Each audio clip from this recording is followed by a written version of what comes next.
أعوذ بالله من الشيطان الرجيم. بسم الله الرحمن الرحيم. إذا وقعت الواقعة ليس لوقعتها كاذبة خافضة رافعة. إذا رجت الأرض رجا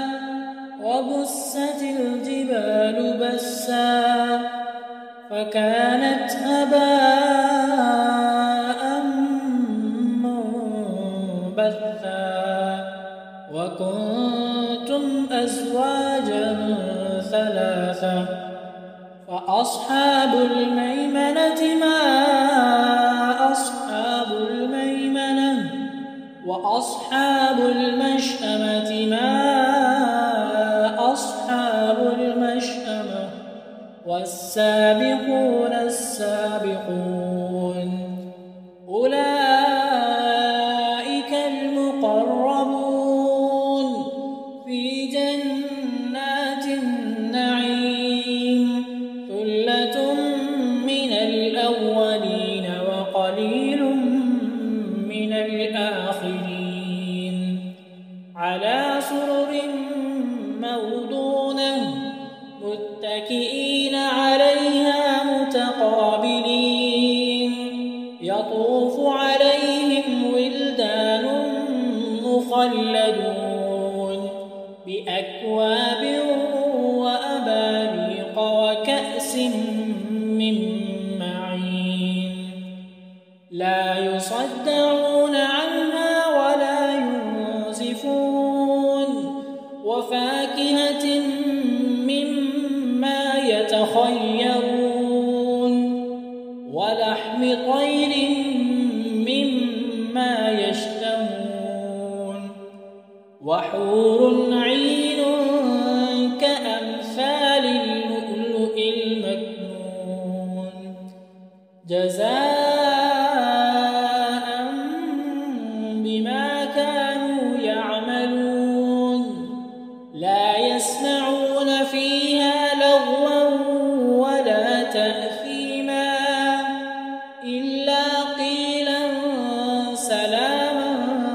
سلاما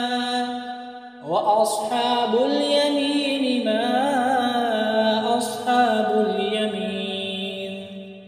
في سدر مخضود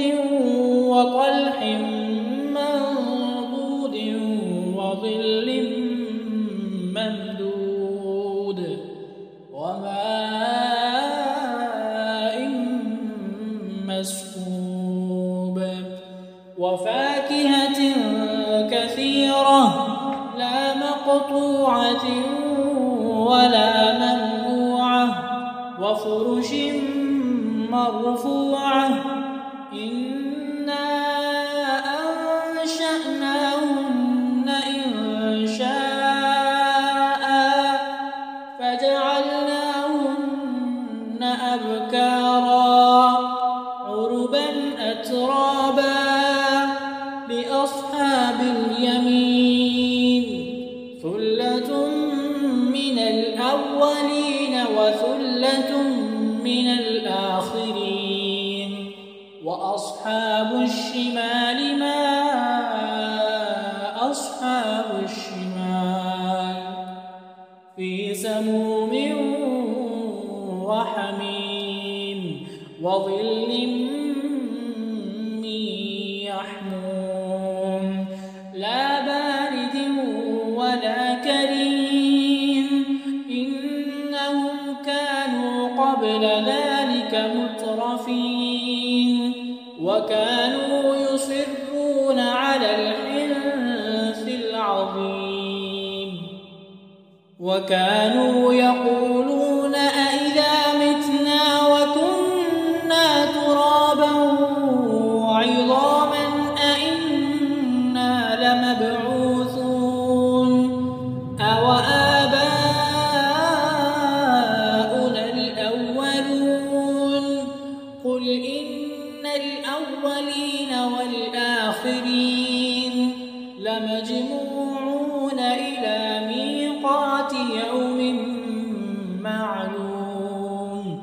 ثم إنكم أيها الضالون المكذبون لآكلون من شجر من زقوم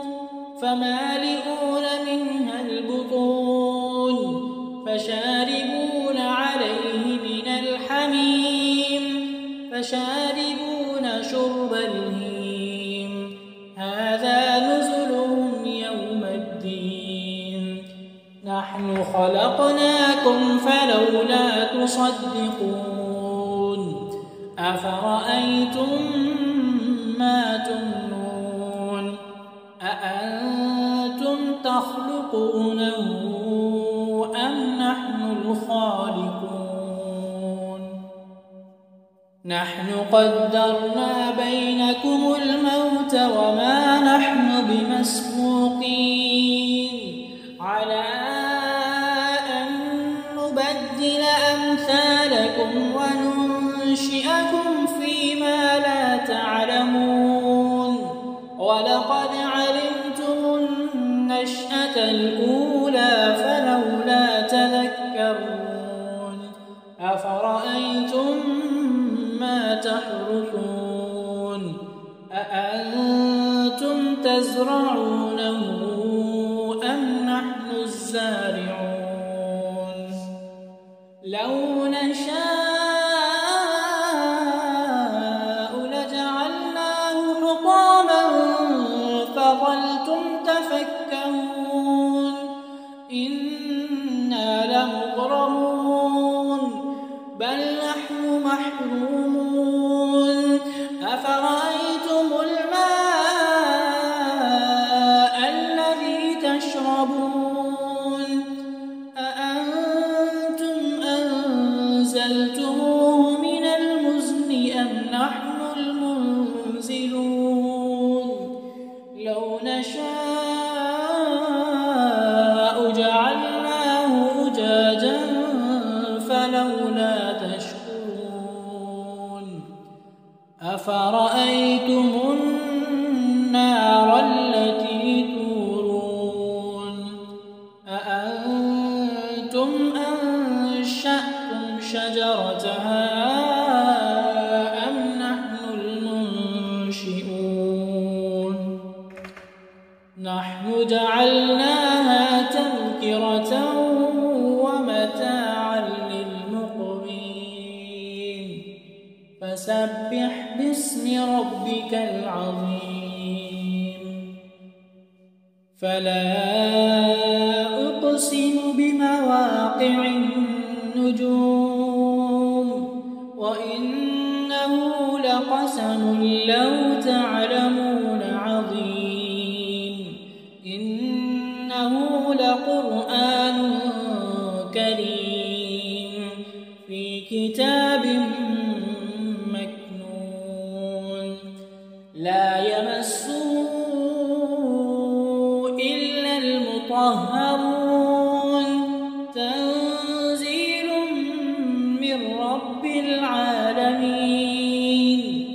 أفبهذا الحديث أنتم مدهنون وتجعلون رزقكم أنكم تكذبون فلولا إذا بلغت الحلقوم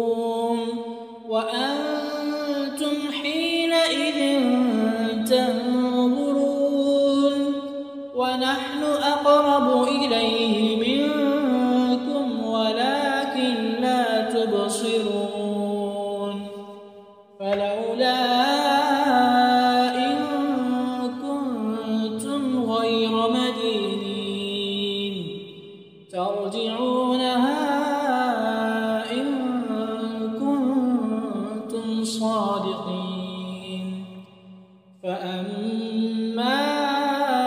إن كان من المقربين فروح وريحان وجنة نعيم